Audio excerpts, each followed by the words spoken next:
తాతయ్య జాగ్రత్తగా ఎక్కు తాతయ్య. సరే సరే, నాకేమన్నా కొత్త అంటరా? ఇవన్నీ మామూలే. తాతయ్య నువ్వు రోజు ఇంత దూరం వచ్చి కష్టపడతావా? మరి మిమ్మల్ని పోషించాలంటే కష్టపడాలి కదరా. నువ్వు గ్రేట్ తాతయ్య. మనోడా చెప్పు తాతయ్య. ఇదేరా నేను ఎక్కాల్సిన చెట్టు కళ్ళు తీయడానికి.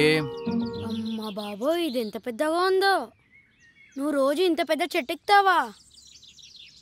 ఇంత పెద్ద చెట్టు ఎలా ఎక్కగలవు తాతయ్య? ఎక్కుతాను చూడు.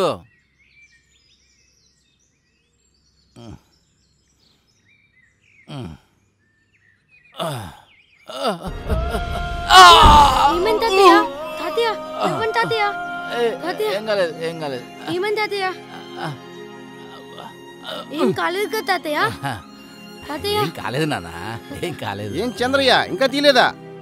రోజు లేట్ అయితే ఎలాగయ్యా? కొంచెం కాళ్ళ నొప్పులుండి ఈరోజు ఆలస్యం అయిపోయింది. రోజు ఇదే చెప్తున్నావయ్యా. 35 సంవత్సరాల నుంచి కష్టపడుతున్నానండి. ఎక్కడ ఉంది ఎక్కడం, ఎక్కడ ఉంది ఎక్కడం, మోకాళ్ళ నొప్పులు, చేతుల నొప్పులు, కష్టపడలేకపోతున్నాను. ఇదిగో నా మనవడు ముసలిదాని కోసం కష్టపడుతున్నాను. ఇప్పుడేంటి వెళ్ళిపోమంటావా? అలా కూర్చోండి, నేను దింపేస్తాను. మనవడా కొంచెం సాయం చేయరా. నీ మనవడు బాగానే సాయం చేస్తున్నాడుగా. ఆడికి పని నేర్పించి పనిలో పెట్టేసుకోవచ్చుగా. కాస్త కోస్తే నీ భారం తగ్గుద్ది. లేదన్నా, వాడిని చదివించుకుంటా. 35 పడి కష్టపడుతున్నావు. ఎలాగో నీ మనవడు బాగానే సాయం చేస్తున్నాడుగా. ఆ పని పాట నేర్పించి నీ దగ్గరే పెట్టేసుకో. ఎలాగో వాళ్ళ అమ్మ నాన్న చచ్చిపోయారుగా. అమ్మా నాన్న లేరు కాబట్టే మేము చూసుకుంటున్నాం, మేము చదివించుకుంటున్నాం. అవును, పింఛన్ వస్తుందిగా, అది కూడా రావట్లేదా? పింఛనా? పింఛను 60 సంవత్సరాలకు కదా, ఇంకా నాకు 50 సంవత్సరాలే కదా. సర్లే పోయి. సర్లే పట్టండి.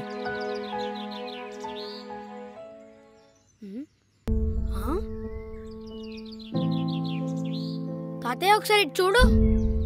ఏంట్రా నాకు చూపిస్తున్నావు? ఒకసారి చదువు తాతయ్య. నాకెందుకు ఇస్తున్నావురా? నాకు చదువు రాదు కదా. సరే నేనే చదువుతా, విను.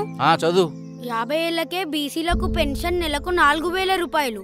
చంద్రబాబు గారు గెలిస్తే తాతయ్య 50 ఏళ్లకే బీసీలకు పెన్షన్ నెలకు 4000 రూపాయలు.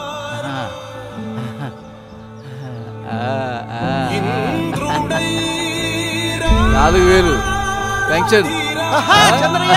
బాబు గారి దయ వల్ల నెలకి 4000 రూపాయలు ఛాన్స్ కొట్టేశావు.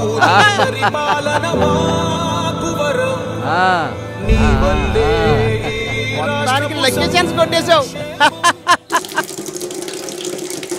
జనగణమంగళదాయకుడా, ఘనమగు చరితల నాయకుడా, పలుతరములు మము పరిపాలించర స్వామికుడా, నవయుగ మేధో సైనికుడా, సమయము తెలియని సేవకుడా. చంద్రబాబుని మళ్ళీ రప్పిద్దాం.